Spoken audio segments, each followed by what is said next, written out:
अस्सलाम वालेकुम dear students, I am Waris Sadat and you are watching WS studio. आज की इस वीडियो के अंदर हम ग्लोबल पर्सपेक्टिव 2069 का कोड जो है उसका component number 1 which is written paper वो सॉल्व करने जा रहे हैं। रिटन पेपर को C1 भी कहा जाता है, कंपोनेंट 1 भी कहा जाता है। सबसे एंड पे देना होता है जब आप रिपोर्ट और अपनी जो है टीम प्रोजेक्ट ये कंप्लीट कर लेते होते हैं, तो एक ही पेपर जो आपको कैम्ब्रिज की तरफ से देना है दैट इज़ रिटन पेपर। सो इस रिटन पेपर में 4 टोटल क्वेश्चन होते हैं। ब्रेकडाउन हम इसका देख लेते हैं। इसके टोटल 70 मार्क्स हैं। क्वेश्चन नंबर 1 जो है इसको आपको डिफरेंट पार्ट्स में डिवाइड किया गया होता है और इसमें आपको मिलते हैं 12 marks. And then question number 2 जो है इसके 2 ही पार्ट्स होते हैं, A एंड B पार्ट, और इसके टोटल 14 मार्क्स हैं। क्वेश्चन नंबर 3 जो है इसके 20 मार्क्स होते हैं। इसको भी 4 पार्ट्स के अंदर डिवाइड किया जाता है, A B C and D।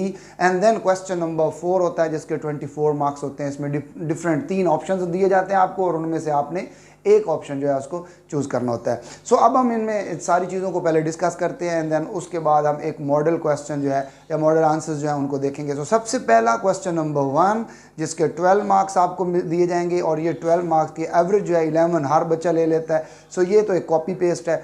सबसे इजी जो क्वेश्चन होता है ये क्वेश्चन नंबर 1 ही होता है। क्यों इजी होता है? क्योंकि सारे का सारा आपने सोर्स से जो है डेटा उठाना है और इसको जो है वो पेश कर देना। सो क्वेश्चन नंबर 1 इसका जो ए पार्ट होता है, नॉर्मली इसके अंदर कोई डेफिनेशन दी जाती है या कोई टेक्स्ट दिया हुआ होता है और उसमें से कोई परसेंटेज आपने चूज़ करनी है जो कि ऑलरेडी उसमें मौजूद होता है सोर्स के अंदर, या कोई आपको रेशो दी जाती है जो इंक्रीज़ या डिक्रीज़ हो रही होती है। जैसे समटाइम कोई ग्राफ होता है और उस ग्राफ के अंदर बार दी जाती है और वो बार आपको या इंक्रीज़ होती नज़र आ रही होती है या डिक्रीज़ होती नज़र आ रही होती है। समटाइम कोई कंट्री जो है वो मेंशन कर दी जाती है कि विच कंट्री जो है उसमें कितनी परसेंटेज है। सो ये बहुत ही एक आसान सा पार्ट है, 1 मार्क का होता है। बी पार्ट जो है इसके अंदर एक सर्टन इशू जो है वो आपके पास सोर्स नंबर 2 में गिवन होंगे और उसमें उसके कॉजेज़ लिखी होंगी। आपसे कहा जाएगा कि चूज़ एनी 2 कॉजेज़। खुद से नहीं लिखनी, जो सोर्स नंबर 2 में कॉजेज़ दी हुई होनी है उन्हीं कॉजेज़ में से कोई सी 2 कॉजेज़ जो हैं वो आपने पिक करनी है और उनको वहाँ पे आपने नोट डाउन कर देना है। 2 मार्क्स की होती है। देन उसके बाद इस क्वेश्चन नंबर 1 का जो सी पार्ट है,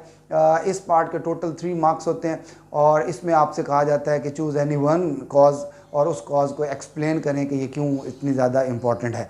तो ये भी उन्हीं में से आप अपनी मर्ज़ी से कोई सा एक सिलेक्ट करेंगे जो आपको आसानी से लिखना आता हो, जिसके ऊपर आप 3-4 लाइन्स जो है उसका कंटेंट डेवलप कर सके। सो ये उसको आपने चूज़ करना होता है। देन आपके पास इसका डी पार्ट इंपॉर्टेंट पार्ट होता है। इसके अंदर आपको 6 मार्क्स दिए जाते हैं। ये सम टाइम इसको ब्रेक डाउन किया जाता है 2 पार्ट्स के अंदर, यानी इसमें कॉन्सिक्वेंसेस बताने पड़ते हैं, लोकल कॉन्सिक्वेंसेस, नेशनल कॉन्सिक्वेंसेस या ग्लोबल कॉन्सिक्वेंसेस। ये डिपेंड करता है एग्जामिनर के ऊपर, 2 पूछ ले 1 पूछ ले। बहरहाल कॉन्सिक्वेंसेस भी उसका कंटेंट भी लिखा हुआ होता है। आपने कुछ अपना डेटा उसमें यूज़ करना है, कुछ अपना एनालिसिस उसके अंदर ऐड करने होते हैं। तो अभी परेशान नहीं होना, इसके भी मॉडल आंसर जो है ये आपको थोड़ी देर के बाद मिलने जा रहे हैं। सो अब हम आते हैं क्वेश्चन नंबर 2 की तरफ मूव करते हैं। क्वेश्चन नंबर 2 जो है ये 14 मार्क्स का है। 2 पार्ट्स इसके अंदर होते हैं। ए पार्ट जो है इसमें हम we need to identify the strength and the weaknesses of the writer. And the B part totally जो है इसके 8 मार्क्स होते हैं और ये एक टेक्निकल पार्ट है। इसके अंदर आपको खुद से एनालिसिस करने हैं, एक टेस्ट करना है आपको एक क्लेम को, और आपने उसके अंदर अपने आप को जो है एज अ सब्जेक्ट यूज़ करना है या किसी ऑर्गेनाइजेशन को किनका रिप्रेजेंटेटिव बन के आपने जो है उस जो क्लेम दिया जाएगा उसका टेस्ट करना होता है। तो इसका भी एक सर्टन क्राइटेरिया है। ये आप कोशिश किया करें कि इसको जो है ये सोर्स के बगैर इसकी टेक्निक्स में आपको बताने जा रहा हूँ आगे, तो उसके अकॉर्डिंग इसको जो है वो सॉल्व किया करें। देन क्वेश्चन नंबर 3 20 मार्क्स का ये क्वेश्चन है। इसके 4 पार्ट्स होते हैं, A B C and D। A B और C पार्ट जो हैं, ये जो पहले 3 पार्ट्स हैं ये totally based on different types of information. 6 types of information है। उन 6 में से 2 या 3 जो हैं ये पेपर में लाजमी आती होती हैं। तो A पार्ट जो है उसके अंदर वो फैक्ट पूछ सकता है, ओपिनियन पूछ सकता है, प्रेडिक्शन पूछ सकता है, वैल्यू जजमेंट पूछ सकता है, वेस्टेड इंटरेस्ट पूछ सकता है या बायस पूछ सकता है। तो ये 6 जो मैंने अभी बोली हैं, ये 6 जो है वो डिफरेंट टाइप्स ऑफ इंफॉर्मेशन है। आप स्क्रीन पे इनको देख भी सकते हैं। मैं हर एक के बारे में आपको उसका मेथड बता रहा हूँ कि किस तरह से हमने उसको सिलेक्ट करना होता है, कैसे हम उसको आसानी से पिक कर सकते हैं। अब फैक्ट के बारे में जो एक तरह की समझ लें की वर्ड है या फैक्ट के बारे में आइडेंटिफाई करने वाली जो स्टेटमेंट है वो ये है कि फैक्ट को नॉर्मली ये होता है कि कोई ट्रूथ लिखा हुआ होता है, कोई यूनिवर्सल बात लिखी हुई होगी।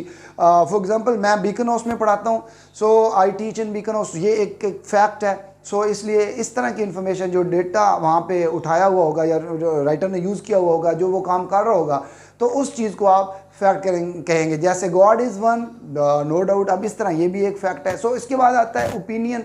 ओपिनियन के अंदर नॉर्मली राइटर जो है वो अपनी ज़्यादातर ओपिनियन दे रहा होता है, तो इसको भी आइडेंटिफाई करना बहुत ज़्यादा आसान होता है। इसके भी कीवर्ड में ज़्यादातर बिलीव लिखा हुआ होता है, थिंक का वर्ड लिखा हुआ होता है। सो इसको आसानी से पिक हो जाती है चीज़।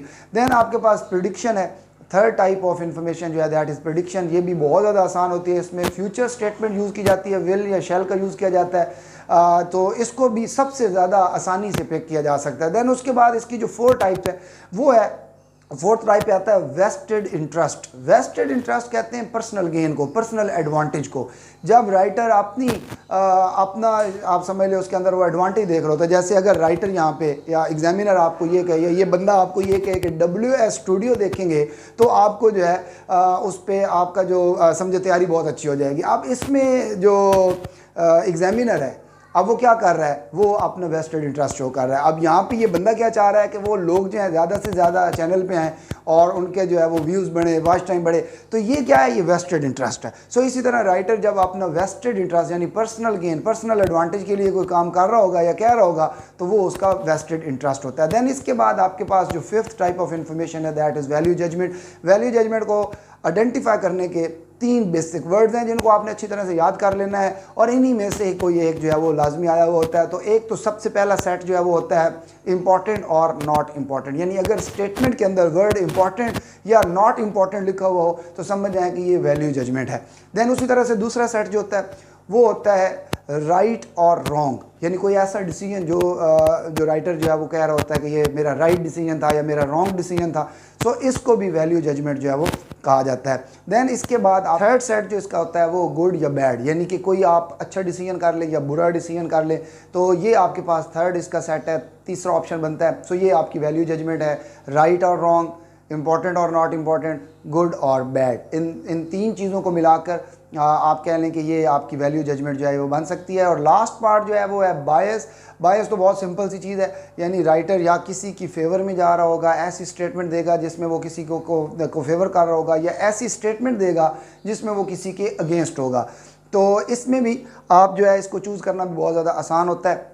ये टाइप्स ऑफ इंफॉर्मेशन है। एग्जामिनर इनमें से कोई सी 3 जो है वो आपको देगा। नॉर्मली पार्ट ए के अंदर जो है वो आपसे कहेगा कि सोर्स 3 को आइडेंटिफाई पढ़ें, रीड करें, एंड देन उसमें आप 1 फैक्ट जो है उसको आइडेंटिफाई करें। इसी तरह बी पार्ट के अंदर वो आपसे कहेगा कि 1 प्रेडिक्शन या 1 उसमें आपसे वो ओपिनियन कह सकता है कि वो आइडेंटिफाई करें। सी पार्ट के अंदर वो आपसे रीज़न पूछेगा कि कोई ऐसी स्टेटमेंट जो वो वैल्यू जजमेंट है आप बताएं, वैल्यू जजमेंट को पहले आइडेंटिफाई करें और फिर उसकी रीज़न भी बताएं या एक्सप्लेन करें कि ये वैल्यू जजमेंट क्यों है। सो इसमें आपको थोड़ी सी एक्सप्लेनेशन देनी होती है, इसी वजह से ये जो सी पार्ट है ये 3 मार्क्स का होता है। अब आते हैं डी पार्ट की तरफ, which is very important part. इसमें एक ऐसे लिखना होता है। इसको लिखने का तरीका ये है कि आप क्या करेंगे, आप सबसे पहले राइटर जो है उसको आपने उसकी स्ट्रेंथ और वीकनेसेस जो है ये आइडेंटिफाई कर लेनी है। अब स्ट्रेंथ और वीकनेसेस किस तरह से आइडेंटिफाई करनी होती हैं, इसका तरीका यही है कि आप अच्छी तरह से टेक्स्ट को पढ़ेंगे।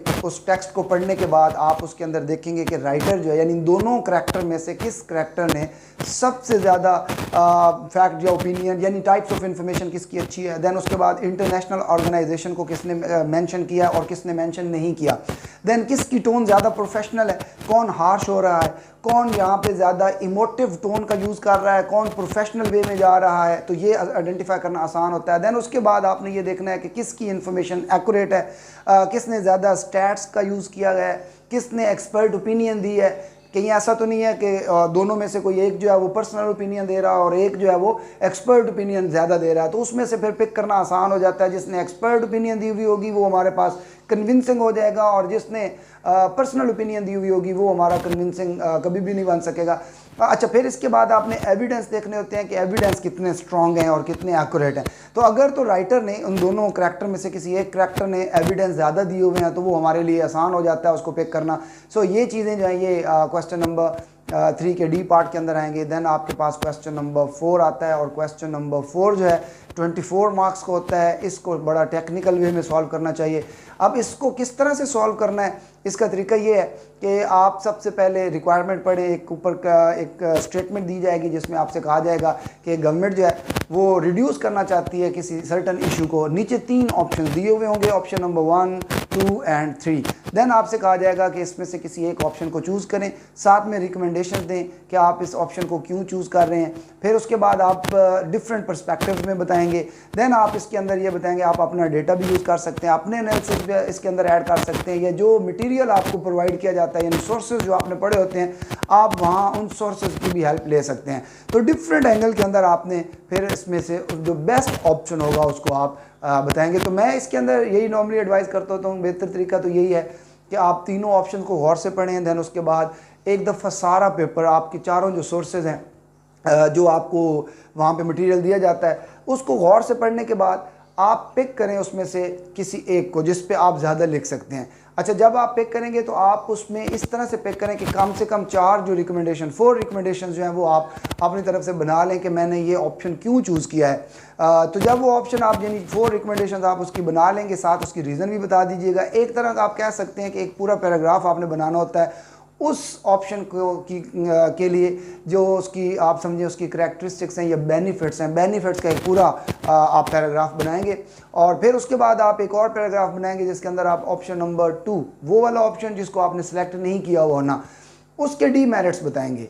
आप रीज़न बताएंगे कि आपने ऑप्शन नंबर 2 जो है इसको चूज़ क्यों नहीं किया, गवर्नमेंट को क्यों नहीं सजेस्ट कर रहे कि ये ऑप्शन वो चूज़ करे। देन इसी तरह से एक और पैराग्राफ के अंदर आप एक जो थर्ड ऑप्शन दिया हुआ होगा उस ऑप्शन को जिसको आपने भी चूज़ नहीं किया, जिसको आपने रिकमेंड ही नहीं किया, तो वो रीज़न बताएंगे कि आपने इस ऑप्शन को क्यों नहीं रिकमेंड किया, क्यों नहीं गवर्नमेंट को आप कह रहे हैं कि वो इस ऑप्शन को कंसीडर करे, तो उसके भी डीमेरिट्स आप बताएंगे। सो इस तरह से 3 पैराग्राफ आप बना लेंगे। मैं रिपीट कर दूं, पहला पैराग्राफ जिस ऑप्शन को आपने सेलेक्ट करना है उसके बेनिफिट्स बता देने हैं। फिर सेकेंड पैराग्राफ के अंदर जिस ऑप्शन को आपने सेलेक्ट नहीं किया उसकी रीज़न बतानी है क्यों नहीं सेलेक्ट किया। फिर थर्ड पैराग्राफ जो और यानी थर्ड ऑप्शन दिया हुआ होगा जिसको आपने चूज़ नहीं किया था उसकी भी रीज़न बताएंगे कि आपने उसको चूज़ क्यों नहीं किया, उसके क्या फ्लॉज हैं, क्या डीमेरिट्स हैं।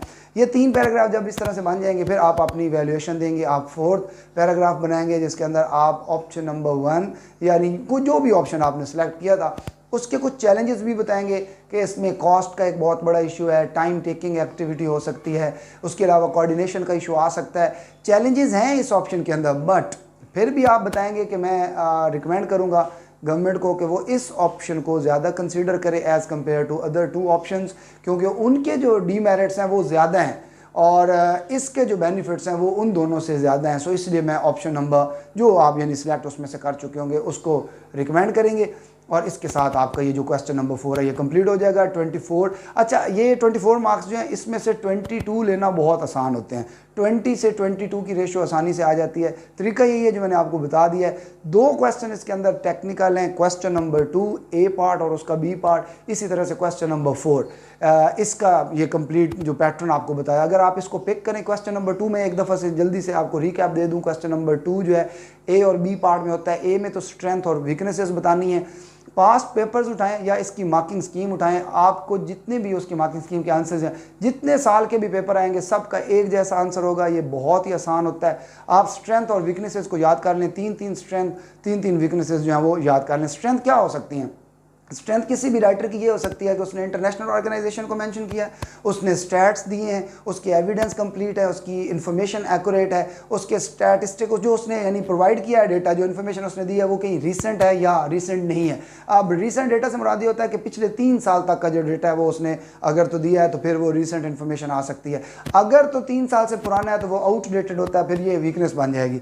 इसी तरह से अगर हम वीकनेसेस की बात करें तो उसमें नॉर्मली राइटर क्या करता है, एनेक्डोटेट स्टोरी सुना रहा होगा, इमोशनल टोन का यूज़ कर रहा होगा, बहुत ज़्यादा इमोटिव हो रहा होगा, प्रोफेशनल टोन उसकी बिल्कुल नहीं होगी। अच्छा जो स्टैट्स दिए हुए होंगे वो नॉर्मली क्या होगा कि उसके अंदर इतना ज़्यादा डेटा एक्यूरेट नहीं होगा, इन्फॉर्मेशन इनकम्प्लीट होगी, एविडेंस जो है वो बहुत ज़्यादा कम होंगे और ओपिनियन ज़्यादा होगी, एक्सपर्ट ओपिनियन जो है वो बहुत कम होंगी। तो ये आप उसकी स्ट्रेंथ और वीकनेसेस आइडेंटिफाई कर सकते हैं। जो इसका बी पार्ट है जिसको टेस्ट करना होता है क्लेम को, तो उसके लिए तरीका ये है, इसके 3 पार्ट्स के अंदर इसको डिवाइड कर दिया करें। टाइप्स ऑफ इन्फॉर्मेशन एक पार्ट होता है, देन उसके बाद इसके सोर्सेज होते हैं, यानी आप डेटा कलेक्ट किन किन सोर्सेज से करेंगे, एंड देन नंबर 3 होता है मेथड, आप कौन से मेथड जो है उनको अडॉप्ट करेंगे।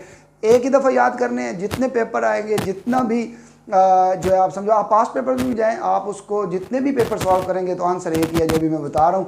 आंसर क्या है, उसमें आपने सबसे पहली चीज़ जो देखनी है वो ये है टाइप्स ऑफ इन्फॉर्मेशन, यानी आप डेटा किस तरह से, कौन कौन सी टाइप आपके पास, तो प्राइमरी डेटा होता है या सेकेंडरी। प्राइमरी का मतलब ये है कि आप खुद फील्ड में जाते हैं और आप डेटा खुद कलेक्ट करते हैं, ये प्राइमरी रिसर्च होती है। यानी मैं एक सर्टन जो एक एक क्लेम था उसको मैंने टेस्ट करना है, तो मैं क्या करूँगा, मैं उस डिपार्टमेंट के अंदर खुद चला जाऊँगा, लोगों से इंटरव्यू करूँगा, वहाँ से खुद डेटा जो है वो कलेक्ट कर लूँगा। तो एक तो मेरे पास ये ऑप्शन मौजूद है।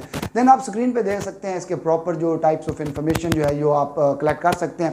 अच्छा, इसके अंदर सोर्सेज की अगर हम बात करें तो आपने यानी एविडेंस लेने के लिए कौन कौन से सोर्सेज हो, तो उसमें आप उसमें इंटरव्यू कर सकते हैं, आप मीडिया का यूज़ कर सकते हैं, बुक जो है वो पढ़ सकते हैं, आप लाइब्रेरी में जा सकते हैं, कोई भी ऐसा डेटा जो पहले से रिसर्च जिसके ऊपर हुई होगी तो वो उससे आप हेल्प ले सकते हैं, यानी ये एक सेकेंडरी रिसर्च है। देन नंबर 3 इसके अंदर जो होता है वो होते हैं मेथड्स होते हैं।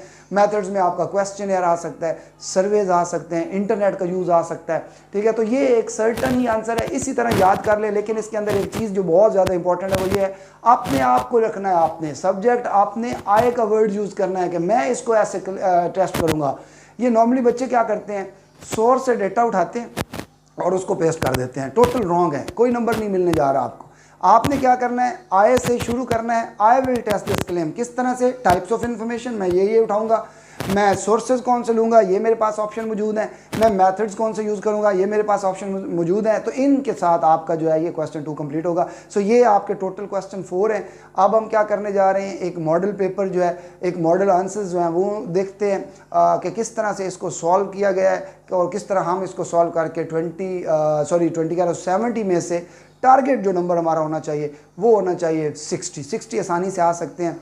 थोड़ा सा अगर गड़बड़ हो भी जाए तो भी 55 जो है वो तो लाजमी लेने हैं, अगर A स्टार लेना है तो 55 जो है वो मस्ट है, हमने इंशाल्लाह उसमें आसानी से आ जाते हैं, कोई इतना बड़ा मुश्किल चीज़ नहीं है क्योंकि इसमें कॉपी पेस्ट ज़्यादा है। सो अब हम वो देखते हैं इसको 1 बाय 1 क्वेश्चन 1, 2, 3 एंड 4 को।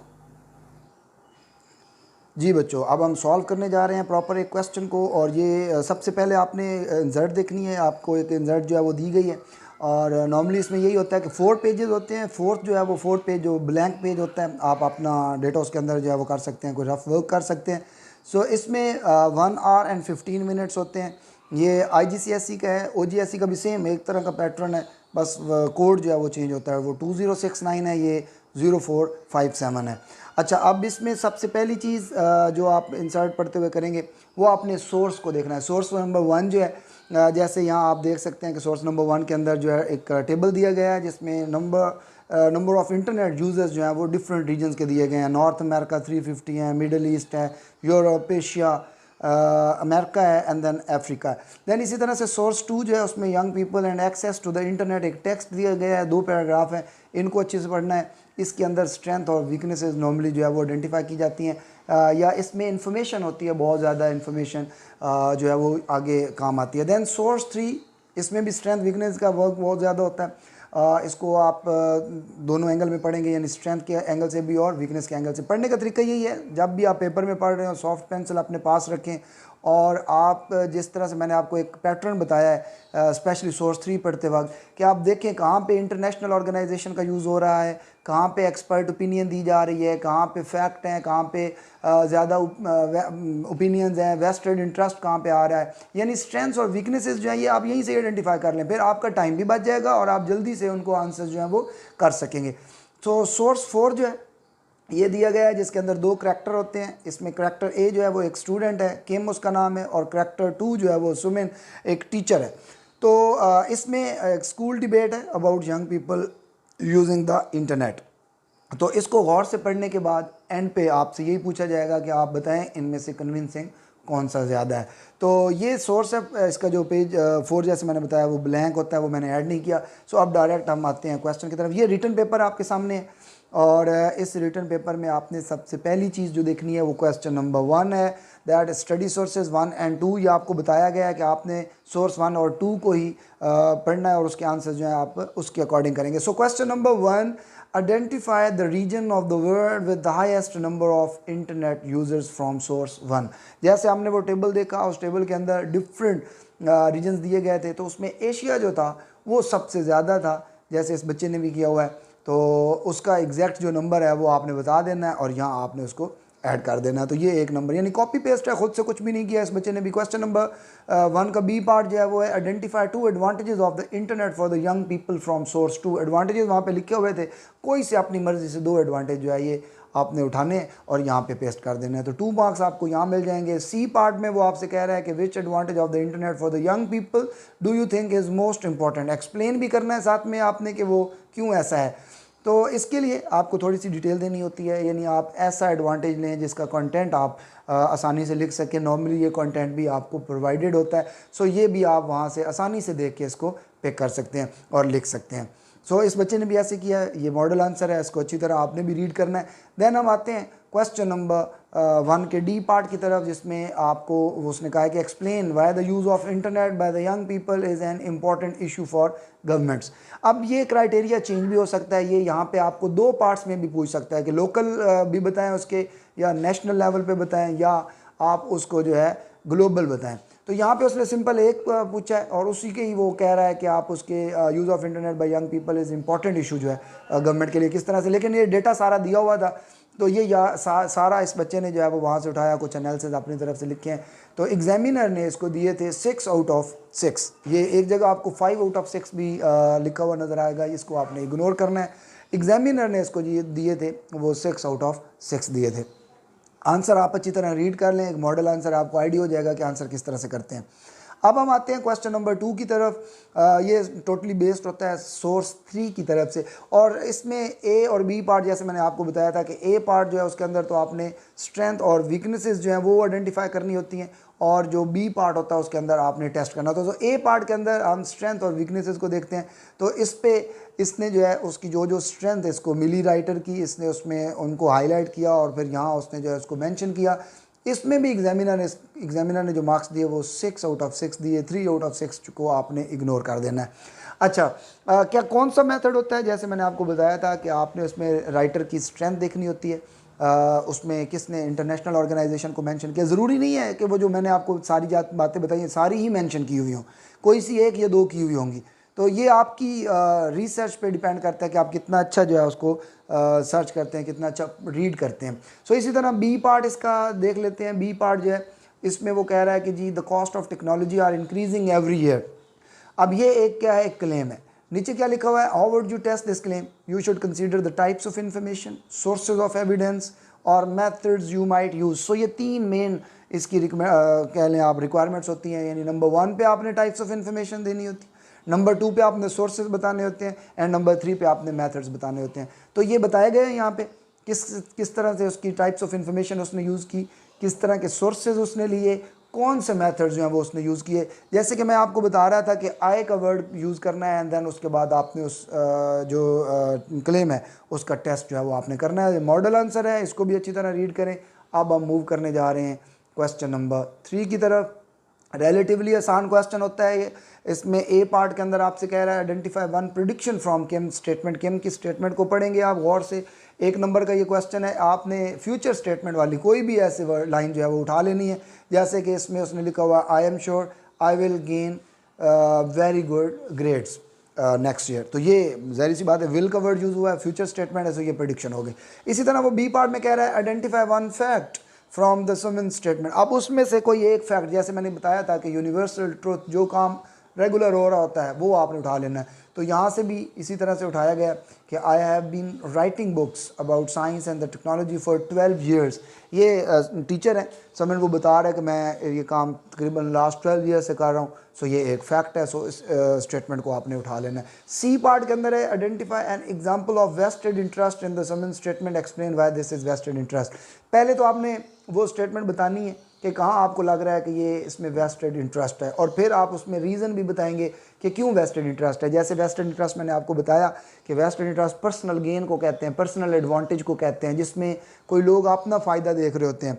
तो ये राइटर है, ये चूँकि इसने अपने बेनिफिट की तरफ ये गया है, सो ये कंटेंट आपके सामने है, इसको अच्छी तरह रीड करें।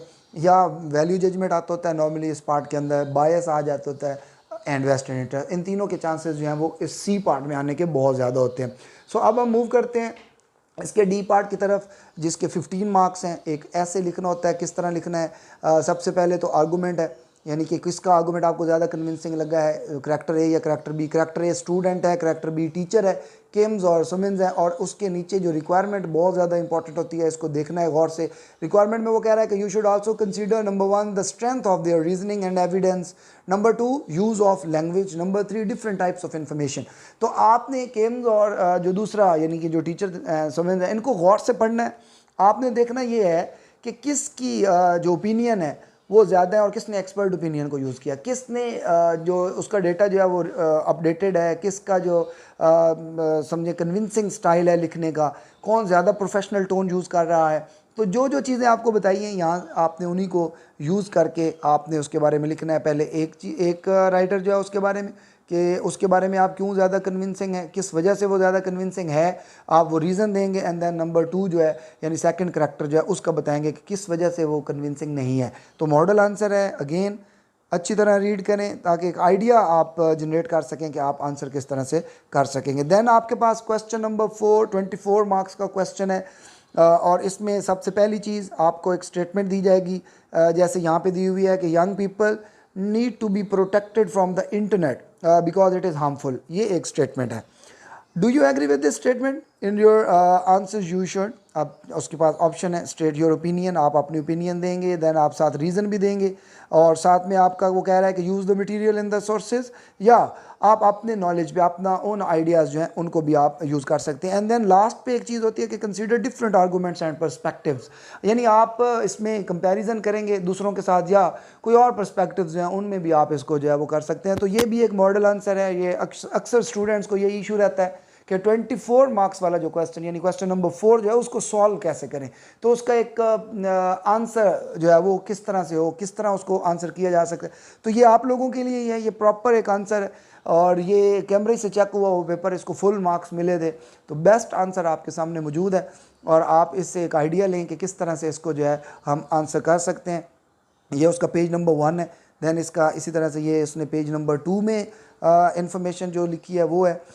देन उसके बाद आप देख सकते हैं यहाँ पे ये इसका पेज नंबर 3 है। सो ये आंसर आपके पास मौजूद है। मैं क्राइटेरिया आपको बता चुका हूँ, पहले ही शुरू में बता चुका हूँ, उसी को माइंड में रखना है आपने। और मॉडल आंसर मैंने साथ आपको शो कर दिए हैं, इनको गौर से देखें। इंशाअल्लाह आपके 55 मिनिमम, और मैक्सिमम तो मेरी दुआ है कि आप भी 70 आउट ऑफ 70 लें। बहरहाल ये मेथड्स जो हैं, ये जो तरीका बताया आपको, इसको करेंगे फॉलो तो इंशाअल्लाह फुल मार्क्स जो हैं वो आप लेंगे। तो चैनल को ज़रूर सब्सक्राइब करें। जीपी के रिलेटेड जितना भी आपको कोई कन्फ्यूजन है तो वो आप प्लीज़ कमेंट सेक्शन के अंदर आप मुझसे ज़रूर पूछें, आप मुझसे कांटेक्ट कर सकते हैं। मैंने इसमें आपका अपना जो इन्फॉर्मेशन है वो सारी की सारी जो है वो ऐड की हुई है। सो आप मुझसे किसी भी टाइम जो है वो कांटेक्ट कर सकते हैं। तो चैनल सब्सक्राइब करें। मिलते हैं इंशाअल्लाह नेक्स्ट वीडियो में, तब तक के लिए अल्लाह हाफिज़।